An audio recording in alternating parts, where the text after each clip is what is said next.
આપણા લોક સાહિત્યમાં ઘણી બધી વાર્તાઓ છે કે જે એક સમયે મનોરંજનનું કામ કરતી. આવી જ એક વાર્તા આજે આપણે સાંભળવાના છીએ અને વાર્તા છે મુલ્લા નસરુદ્દીનની. તમે ક્યારેક ને ક્યારેક મુલ્લા નસરુદ્દીનની વાર્તા જરૂર સાંભળી હશે અને આ વાર્તાનું નામ છે સુખની શોધ. એક દોલતમંદ ઇન્સાન બેશુમાર દોલત હોવા છતાં દુખી હતો. કોઈ વાતની કમી નહોતી, છતાં સુખ નહોતું, શાંતિ નહોતી, મનમાં ચેન નહીં, આંખમાં નિંદ્રા નહીં. એની આલિશાન મહાલયની અટારીમાં એ ફરી રહ્યો હતો અને ફરતા ફરતા એની નજર નીચે ગઈ.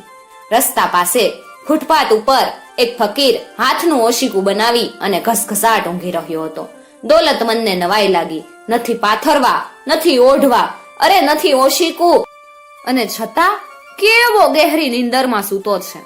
સવાર પડ્યું એટલે ફકીરને મહેલમાં બોલાવવામાં આવ્યો. યોગ્ય આદર સત્કાર પણ કરવામાં આવ્યો. શ્રીમંતે આવીને પૂછ્યું, तुम्हारा सोना देखकर मुझे ताज्जुब हो रहा है, ऐसी गहरी नींद कैसे तुम्हें नसीब हुई?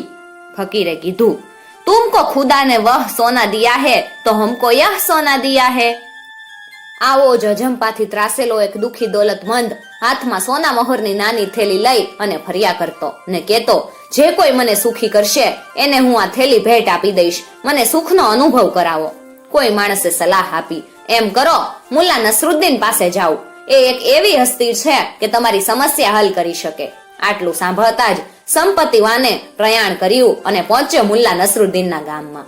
ગરીબીથી તંગ આવીને મેણા માર્યા કરતી બીબીના ત્રાસથી મુલ્લા પોતાનું ગધેડું લઈ કંઈક કમાવા માટે જઈ રહ્યા હતા.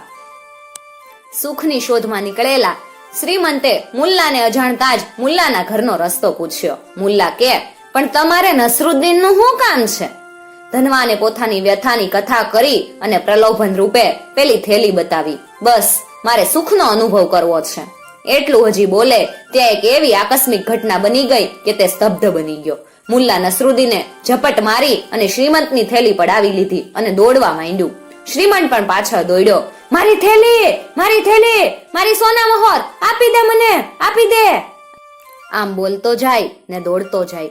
તે શ્રીમંત હતો, કદી આવો પરિશ્રમ કરેલો નહીં. ચહેરા ઉપર લોહી ધસી આવ્યું, આખું શરીર પરસેવામાં પલ્લી ગયું. થાકી ગયો છતાં દોડી જ જતો હતો.